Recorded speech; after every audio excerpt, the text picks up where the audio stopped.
जय हिंद, नमस्कार प्यारे दोस्तों, आप सभी का स्वागत है आपके अपने YouTube चैनल सिक्योर 60 एजुकेशन पर। और हमने क्या स्टार्ट किया था, हमने केमिस्ट्री स्टार्ट की थी जो साइंस का। एक मिनट रुको, इसको पहले साइलेंट कर देता हूँ मैं। तो हमने स्टार्ट क्या किया था, हमने स्टार्ट किया था साइंस का जो एक पार्ट है, कौन सा, जो केमिस्ट्री जो हमारा सिलेबस के अंदर है, ठीक है। तो उसको हमने स्टार्ट किया था और हमने केमिस्ट्री के अंदर जो भी पहले इसका इंट्रोडक्शन किया था, और इंट्रोडक्शन के अंदर हमने सबसे पहले बात की थी एटम की, और एटम के बाद में जो भी चैप्टर आपके रहे होंगे, ठीक है, एलिमेंट हो गया, पीरियोडिक टेबल हो गया, इस प्रकार के मतलब आगे एक्स्ट्रा जो भी चैप्टर आएंगे आपके, ठीक है, ब्रीफ जो थ्योरी होगी एटम की, ठीक है। तो इसी प्रकार से एलिमेंट हो गया कार्बन, और उसके कंपाउंड हो गए, और एसिड बेस हो गया, ठीक है। तो इस प्रकार के टॉपिक हमने डिस्कस किए थे किसके अंदर, इंट्रोडक्शन के अंदर। और कुछ एक हमने बातें की थी आगे, मतलब कि केमिस्ट्री के फादर ऑफ केमिस्ट्री किसको कहा जाता है, ठीक है, लेवोजियर नामक वैज्ञानिक थे। और इसी प्रकार से इसकी अवधारणा, एटम की अवधारणा किसने दी थी, ठीक है। इस प्रकार से हम कुछ बढ़ते चले थे आगे, और हम थोड़ी सी एक बार रिकैप कर लेते हैं उसको। और एटम की जो अवधारणा दी थी, यानी कि एटम की खोज किसने की थी, जॉन डाल्टन नामक वैज्ञानिक थे, ठीक है। इसी प्रकार से हम चलते हैं आगे। और बताया था डाल्टन ने, क्या बताया था कि जो एटम है एक छोटा स्मॉल पार्टिकल है, सबसे छोटा स्मॉल पार्टिकल है, और ये मतलब टूट नहीं सकता, कहने का मतलब तो ये था उसका, ठीक है। लेकिन उसने ये कहा था, थ्योरी दी थी उसने, कि ये एटम है स्मॉलेस्ट पार्टिकल है, तो कभी मतलब इतना मतलब इसके और अधिक छोटे टुकड़े नहीं हो सकते। लेकिन बाद में दो तीन वैज्ञानिक और आ जाते हैं जिन्होंने अपने अपने सिद्धांत दिए, और ये प्रूव करके दिखाया कि एटम दो भागों में उस हिसाब से उन्होंने बांट दिया हुआ। तो दो हिस्सों में बांटने के बाद में जो हमारे सामने न्यूक्लियस और है, जो हमारे सामने क्या आया था, इलेक्ट्रॉन और न्यूक्लियस के रूप में दो पार्ट के अंदर सामने आया था। और हमने ये सीख लिया था कि उनकी खोज किसने की थी, कैसे, क्यों, कौन से वैज्ञानिक आए थे। ईंट पर नाच आपको ट्रिक करवाई थी, ठीक है। ईंट पर नाच जो भी जे थॉमसन था, वो इलेक्ट्रॉन की खोज करता थे, ठीक है। इस प्रकार से हमने कुछ चार्ज के बारे में, यानी कि प्रोटॉन, इलेक्ट्रॉन, न्यूट्रॉन पर कौन सा चार्ज, किस प्रकार क्या चार्ज होता है, द्रव्यमान, ठीक है, मास और द्रव्यमान की हमने चार्ज और मास की जो बात कर ली थी। और फिर हम चल रहे थे आगे कि एटॉमिक मास और एटॉमिक नंबर को किस प्रकार से डिनोट करते हैं। एटॉमिक मास होता है जिसको आप किससे डिनोट करते हो, एटॉमिक मास यानी कि ए से डिनोट करते हैं, और एटॉमिक नंबर को जेड से डिनोट करते हैं, ठीक है। तो आगे इसी प्रकार से हमने क्या सीखा था, कि हमने सीखा था भी प्रोटॉन होगा वो उसको जेड के इक्वल रख सकते हैं, ठीक है। और जो एटॉमिक नंबर होता है उससे हम क्या पता लगाएं कि उसके अंदर कितने प्रोटॉन है, ये हम जान सकते थे, ठीक है। इस प्रकार की हम चर्चा कर रहे थे, और आगे बढ़ते हैं अभी। और लास्ट में हमने ये क्या किया था, एक सम किया था, और इसी को आगे लेकर हम बढ़ते हैं। और इसी प्रकार से देखिए भी, ये सम मैं करवा रहा था यहाँ पर,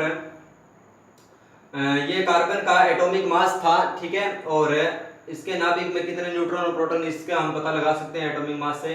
ये देखो, अगर किसी का एटॉमिक नंबर दिया हो, यानी कि जेड दिया हो किसी का, ठीक है, जेड दिया हो, उसका क्या पूछा हो, एटॉमिक मास पूछा हो, एटॉमिक नंबर दिया हो, और उसका क्या पूछा हो, एटॉमिक मास पूछा हो, तो हम ये वाला फार्मूला लगा देते हैं, एटॉमिक मास इक्वल है प्रोटॉन प्लस में न्यूट्रॉन, ठीक है। उसके अंदर कितने प्रोटॉन और कितने न्यूट्रॉन हमको दिए गए हैं। तो यहाँ पर 6 दिया गया प्रोटॉन है, ये क्योंकि Z इक्वल P, यानी कि ये प्रोटॉन हो गया, ठीक है, ये बता दिया आपको सब कुछ है। तो ये हो गया 6, और ये देखो भी एक ए हमको निकालना है, और अगर आप इसको मान लो ये 6 है, ये 8 हो गया, ठीक है। तो कार्बन का जो एटॉमिक मास है वो कितना आ जाएगा, 14 आ जाएगा। इस प्रकार से हमें कुछ एक दो क्वेश्चन पूछ लिए जाते हैं आपको एग्जाम के अंदर। तो अब चलते हैं आगे, इसी प्रकार से बढ़ते हैं भी। सेकंड क्लास रहेगी आज की, और क्लास नंबर 2 के हम तरफ चल रहे होंगे। और आशा आपसे यही है कि आपको सभी अच्छे से समझ में आ रहा होगा, और न समझ में आने वाली तो कोई बात ही नहीं है, ठीक है, करोगे तो समझ में आ जाएगा। और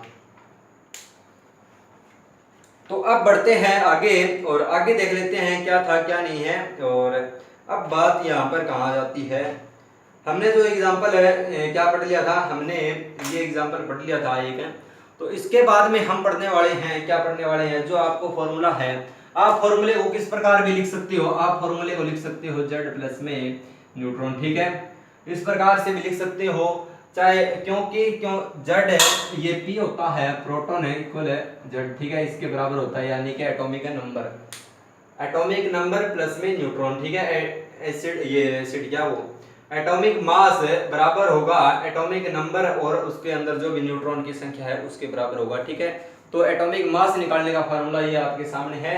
और अब चलते हैं आगे, और यहाँ से एक क्वेश्चन बनता है which element have zero neutron, यानी कि कौन सा ऐसा तत्व है जिसके अंदर जीरो न्यूट्रॉन जो अपने पास में रखता है। देखिए भी यहाँ से क्वेश्चन बनता है, क्या बनता है क्वेश्चन है, इसको एक बार साइड में करना पड़ेगा। क्वेश्चन आपसे पूछ लिया जाता है विच एलिमेंट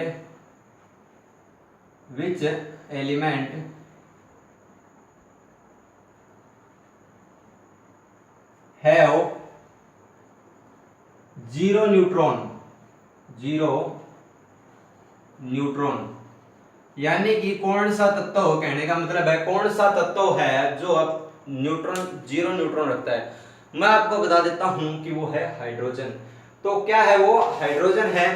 तो हाइड्रोजन के पास में जो जीरो न्यूट्रॉन होते हैं, आइए देखते हैं क्यों होते हैं जीरो न्यूट्रॉन, तो आपको प्रूफ करके दिखा देते हैं। यहाँ पर देखो भाई, हाइड्रोजन का एटॉमिक जो मास होता है वो भी एक होता है, एटॉमिक मास, और एटॉमिक नंबर है यानी परमाणु संख्या वो भी कितना होता है, एक ही होता है, ठीक है। आइए सुनिए, अब बात करते हैं ये इसका हाइड्रोजन आंसर ही क्यों हुआ, आंसर क्या हुआ इसका,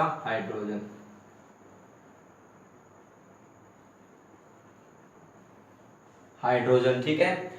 तो देखिए भी एटॉमिक मास इसका एक है और एटॉमिक नंबर भी इसका एक है, और हम जब फाइंड करते हैं एटॉमिक मास का जो फार्मूला होता है, हम एटॉमिक मास का फार्मूला लगाते हैं यहाँ पर जो Z प्लस में N होता है, यानी कि एटॉमिक नंबर प्लस में न्यूट्रॉन होता है।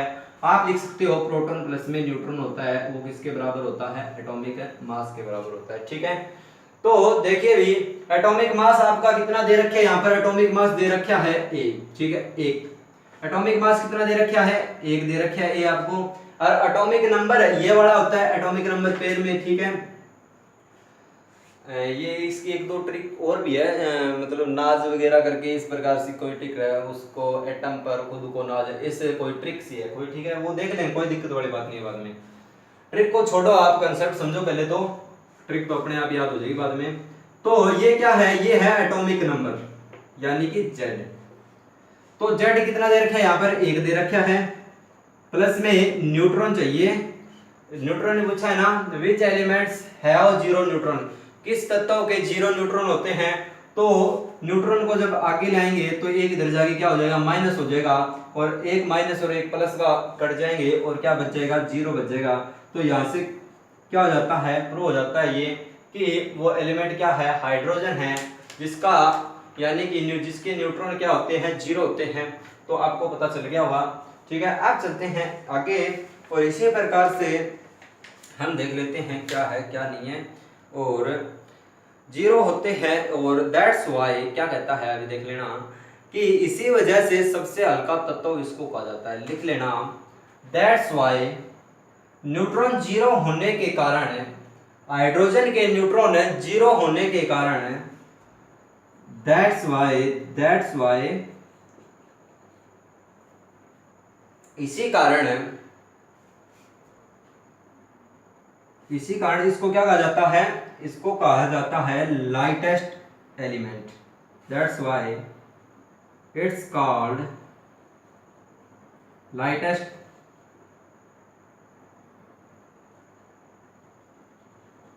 लाइटेस्ट एलिमेंट,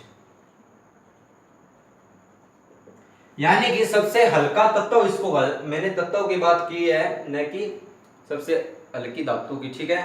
मेटल की बात नहीं कर रहा मैं, यहाँ पर एलिमेंट की बात कर रहा हूँ कि सबसे हल्का एलिमेंट कौन सा है, वो आपका हाइड्रोजन है। और सबसे हल्की मेटल की बात करें तो वो क्या हो जाएगी, लिथियम, जिसका एटॉमिक नंबर 3 होता है, ठीक है। तो इस प्रकार से हम कर रहे होंगे, और आगे चलते हैं। अभी और आगे आपका देखते हैं क्या है। और अब देखिए मान के चलते हैं, क्या मान के चले कि आपको दे दिया जाए, एक बार इसको साफ कर लेते हैं।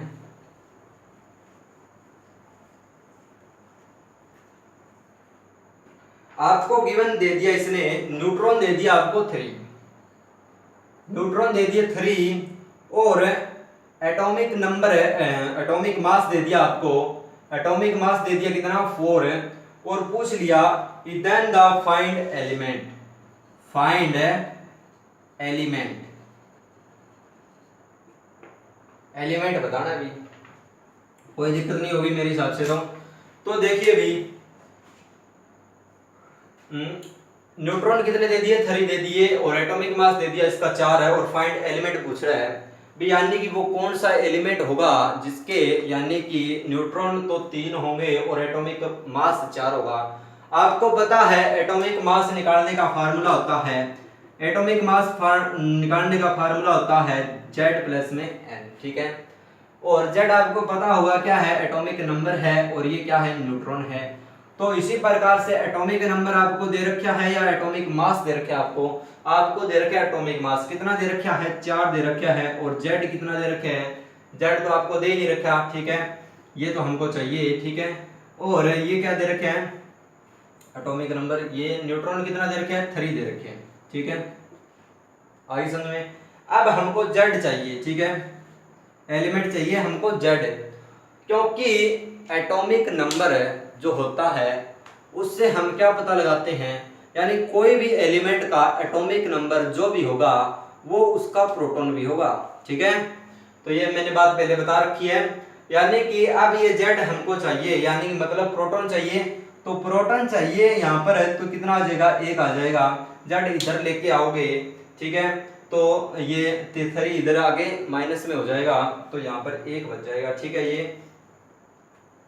ये आ गया Z, यानी कि आ गया प्रोटॉन हमारे पास में, ठीक है, कोई दिक्कत वाली बात नहीं होगी। यहाँ पर Z 1 आया है, ठीक है, हमसे एलिमेंट पूछा है, यानी कि जिसका एटॉमिक नंबर 1 होगा वो कौन सा तत्व होगा, हमने अभी अभी सीखा जिसका एटॉमिक नंबर 1 होगा वो क्या होगा, वो हाइड्रोजन होगा, ठीक है, क्या होगा वो हाइड्रोजन होगा।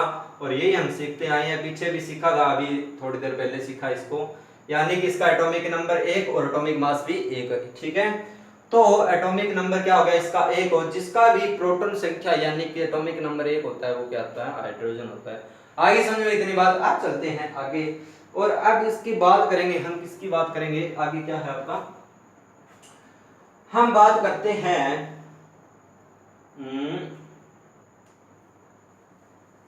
आइसोटोप, यानी कि अब इनके आइसोटोप्स और आइसोबार और एक होता है आइसो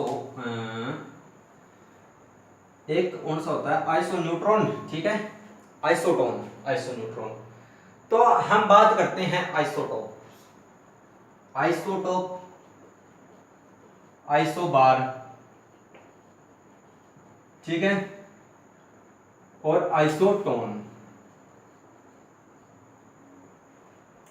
ये क्या होता है, ये होता है समस्थानिक, ये क्या होता है संभारिक, संभारिक, और ये क्या हो गया समन्यूट्रॉनिक,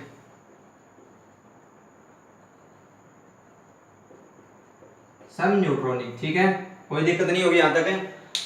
आइसोटोप, आइसोबार और आइसोटोन, समन्यूट्रॉनिक, हम इसकी बात कर रहे हैं। तो हम सबसे पहले जानेंगे किसके बारे में, आइसोटोप के बारे में। किसके बारे में, ब्लर तो नहीं हो रहा, मैंने तो चेक नहीं की वीडियो, कोई दिक्कत नहीं है, सही चल रही है, बिल्कुल एकदम परफेक्ट है। तो आइसोटोप है भाई, आप सब्सक्राइब कर दिया करो और शेयर कर दिया करो, लाइक शेयर सब्सक्राइब आपका फर्ज है, कर दिया करो। तो आइसोटोप की जब हम बात करते हैं, सबसे पहले हम किसकी बात करते हैं, आइसोटोप की, आइसोटोप की बात करते हैं।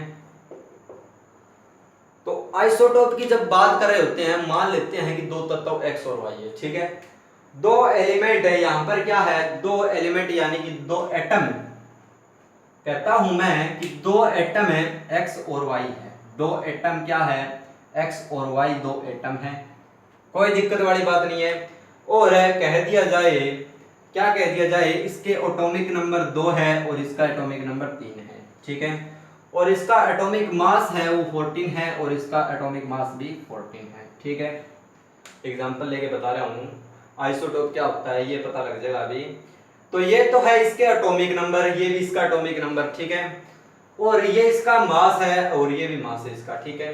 तो यहां से एक बात समझे होंगे कि आइसोटोप में क्या होता है, आइसोटोप में एटम के जो परमाणु संख्या होती है, एटम की जो परमाणु संख्या होती है वो क्या होती है, समान होती है, परमाणु संख्या समान नहीं होती, ठीक है। एक बार थोड़ा सा और चेक कर लेते हैं।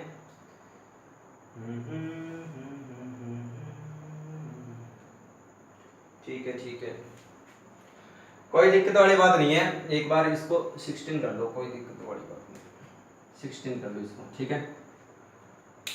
अब आइसोटोप की बात करते हैं, यानी कि आइसोटोप के अंदर है किसी भी एटम है, कोई भी एटम है, दो एटम है, इसके जो एटॉमिक नंबर होते हैं, एटॉमिक नंबर यानी कि परमाणु जो संख्या होती है वो अलग अलग होती है, परमाणु संख्या भिन्न होती है, परमाणु संख्या क्या होती है, भिन्न होती है, और उनके एटॉमिक मास यानी कि परमाणु जो द्रव्यमान है, भार है, वो क्या होता है, परमाणु द्रव्यमान है या भार है, परमाणुविक भार कितना होता है वो सेम होता है, नहीं ये सेम होता है, ठीक है भाई, इसको सेम करो, ठीक है। यहां पर 3 ना होकर क्या होगा, 2 होगा, यानी कि जो आइसोटोप के परमाणु संख्या होगी वो क्या होगी, आइसोटोप की परमाणु संख्या एटॉमिक नंबर क्या होंगे, समान होंगे, और जो एटॉमिक मास होगा, ठीक है, वो भिन्न होगा, ये लिख लेना, कोई दिक्कत वाली बात नहीं है। तो आप चलते हैं आगे, इसी प्रकार से मेरे हिसाब से आपको समझ में आ गया होगा, कोई दिक्कत वाली बात नहीं है। कंफ्यूजन हो रहा है तो एक बार फिर से बता देता हूं, परमाणु संख्या हम किससे डिनोट करते हैं, आपको पता होगा, परमाणु संख्या एटॉमिक नंबर Z है, और ये क्या हो गया A, ठीक है, एटॉमिक मास, परमाणु भार, एटॉमिक, तो एटॉमिक मास ये वाला हो गया, एटॉमिक मास हो गया ये, और ये क्या हो गया, एटॉमिक नंबर Z हो गया ये एटॉमिक नंबर, ठीक है। इतनी बात समझ में आ गई होगी मेरे हिसाब से, तो कोई दिक्कत नहीं होगी। अगर फिर भी कोई दिक्कत है तो देख कर लेना वीडियो को, और क्या है फिर से सीख लेना, ठीक है। तो अब चलते हैं आगे, अब बात करते हैं, इसकी बात करते हैं आगे, एक बार इसको साफ कर लेते हैं। तो हमने आइसोटोप और आइसोबार और आइसोटोन की बात कर रहे हैं, ठीक है, और हमने अभी बात की आइसोटोप की, और आइसोटोप की जब हम बात कर रहे होते हैं तो हम चलते हैं इसी प्रकार से एग्जांपल के ऊपर, जिस प्रकार से हाइड्रोजन है, तो आइसोटोप यानी कि समस्थानिक, आइसोटोप मतलब समस्थानिक, आइसोटोप यानी कि समस्थानिक। और बात करते हैं हाइड्रोजन की, हाइड्रोजन की जब बात कर रहे होते हैं तो हाइड्रोजन को आपको पता है, मैं आपसे पूछूं कि हाइड्रोजन के कितने समस्थानिक होते हैं, हाइड्रोजन के कितने आइसोटोप होते हैं, how many isotopes of hydrogen, तो हाइड्रोजन के कितने आइसोटोप होते हैं, आप कहोगे कि 3 आइसोटोप होते हैं। कौन से होते हैं, एक होता है प्रोटियम,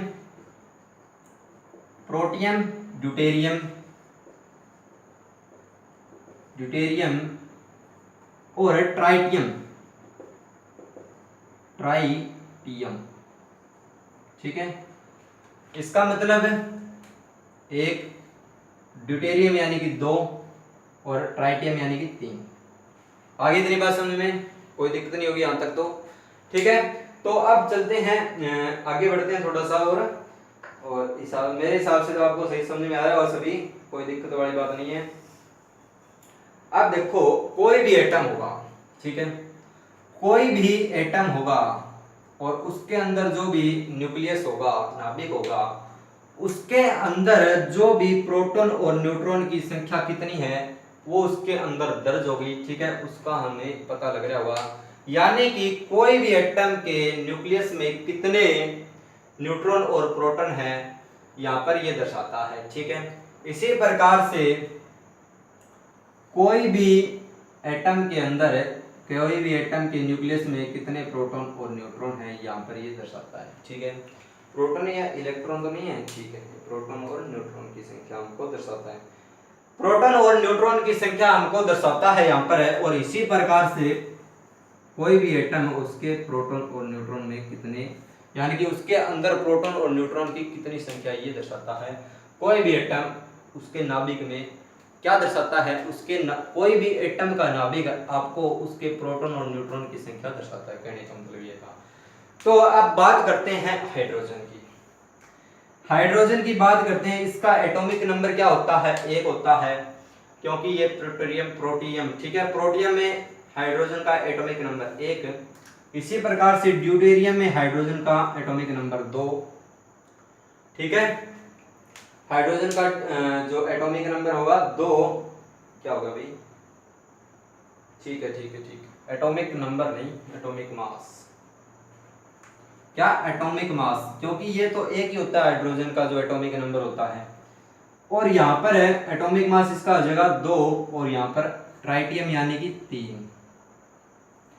यहाँ पर आपको क्या पता चला कि आइसोटोप, जब मैंने बताया था, एग्जांपल करवाया था, आइसोटोप है जो x और y दो एटम दिए थे हमने, x यहाँ पर लिया था और y यहाँ पर लिया था, मैंने बताया था कि उसके जो एटॉमिक नंबर है वो तो सेम होते हैं।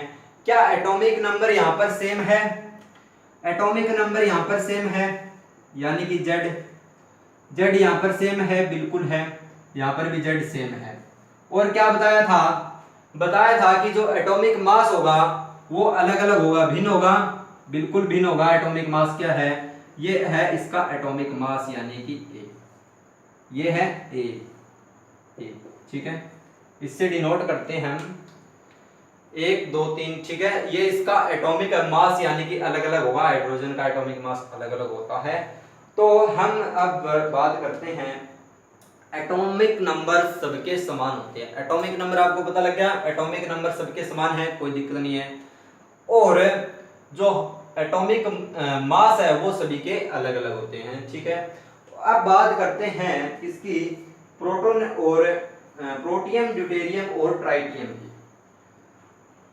तो प्रोटियम, ड्यूटेरियम और ट्राइटियम की जब बात कर रहे होते हैं, यहाँ पर हम फॉर्मूला लगाकर निकालते हैं, यहाँ पर लगा देते हैं फॉर्मूला इसका। जो एटॉमिक मास का जो निकालने का फार्मूला होता है, एटॉमिक मास है, उसके अंदर जो परमाणु संख्या है वो Z है, और प्लस में और जो एटॉमिक मास है उसका एटॉमिक मास क्या, उसके अंदर मौजूद है न्यूट्रॉन, ठीक है, यही होगा ना, कोई दिक्कत नहीं है। तो प्रोटॉन और न्यूट्रॉन यानी कि Z, ये P वाला ये उसके अंदर जो शामिल होंगे वो होंगे उसका एटॉमिक मास। तो यही तो बताया था, किसी भी एटम के अंदर, किसी भी एटम के नाभिक में जो भी प्रोटॉन और न्यूट्रॉन होगा वो किसके बराबर होगा, वो एटॉमिक मास यानी कि परमाणु द्रव्यमान के बराबर होगा। यहाँ पर देख लेते हैं प्रोटियम का जो न्यूट्रॉन संख्या है वो कितनी है, तो ठीक है, तो प्रोटियम की न्यूट्रॉन संख्या कितनी है, प्रोटियम में जो A है वो क्या है, वो A आप देख रहे होंगे एटॉमिक मास है, एटॉमिक मास कितना है, 1 है, और Z कितना है, एटॉमिक नंबर भी 1 है। अब बचा क्या, N बचा, न्यूट्रॉन ही चाहिए, N इधर आ जाएगा, 1 उधर जाकर माइनस में हो जाएगा, माइनस प्लस क्या हो जाएगी, 0 हो जाएगी, ठीक है, और न्यूट्रॉन की संख्या क्या हो जाती है, 0। और यहाँ से एक पर्सन बढ़ जाता है, क्या पर्सन बढ़ता है, यहाँ से क्वेश्चन बनता है, इंपोर्टेंट लगा लेना इसको, यहाँ से क्वेश्चन बनता है कि ऐसा आइसोटोप बताओ, यानी कि हाइड्रोजन का ऐसा आइसोटोप बताओ, लिख देता हूं, हाइड्रोजन का ऐसा आइसोटोप कौन सा होगा जिसके न्यूट्रॉन की संख्या, जिसके न्यूट्रॉन की संख्या शून्य होगी, शून्य होगी, तो वो कौन सा होगा, वो होगा प्रोटियम। ठीक है, एक नंबर का क्वेश्चन है, बिल्कुल इंपॉर्टेंट क्वेश्चन है, लगा लेना इसको, कोई दिक्कत वाली बात नहीं होगी। और अब चलते हैं आगे, और मेरे हिसाब से आज के लिए काफ़ी है इतना, और क्योंकि टाइम भी काफ़ी हो गया है, थोड़ा थोड़ा करके हम आगे बढ़ रहे होंगे। और इसी प्रकार से बात करें इसकी बात और कर लेते हैं, साथ साथ में दो तो रह गई ये। तो एटॉमिक मास है, एटॉमिक मास जब हम निकाल रहे होंगे यहाँ से, तो डायरेक्ट यहाँ रख देता हूँ, एटॉमिक मास कितना इसका 2 है, और इक्वल में न्यूट्रॉन जो एटॉमिक नंबर है वो कितने हैं, एटॉमिक नंबर कितना है इसका, समान है, 1 है, प्लस में न्यूट्रॉन। ठीक है, तो न्यूट्रॉन ही हमको चाहिए, न्यूट्रॉन की संख्या यहाँ जब निकाल रहे थे तो यहाँ पर क्या आ जाएगी, 1 आ जाएगी न्यूट्रॉन संख्या। ठीक है, इसी प्रकार से हम आगे बढ़ रहे होंगे, और इसी प्रकार से निकाल देते हैं इसको भी, और ये होगा 3। ठीक है, क्योंकि एटॉमिक मास कितना इसका 3 है, और 3 जेड कितना हो जाएगा इसका, एटॉमिक नंबर 1 है, और प्लस में एन है, एन चाहिए हमको, न्यूट्रॉन चाहिए, इसके अंदर कितने न्यूट्रॉन हैं, और न्यूट्रॉन इसके अंदर कितने हो जाएंगे, 2 हो जाएंगे। ठीक है, और मेरे हिसाब से तो आपको समझ में आ गया होगा, 3 उधर, ये 1 इधर आके माइनस में हो गया ये। ठीक है, और 2 बच जाएगा यहाँ पर। तो यहाँ से क्वेश्चन ये बन जाता है कि आइसोटोप यानी कि हाइड्रोजन का ऐसा कौन सा आइसोटोप है जिसके न्यूट्रॉन की संख्या क्या होती है, 0 होती है। ठीक है, यहाँ से इंपोर्टेंट क्वेश्चन बन जाता है। तो ओके दोस्तों, आज की वीडियो में इतना ही, और मिलते हैं नेक्स्ट वीडियो में नेक्स्ट क्लास के साथ में, और तब तक बने रहिएगा हमारे चैनल पर। All the best, thank you, जय हिंद, लव यू ऑल, जय हिंद।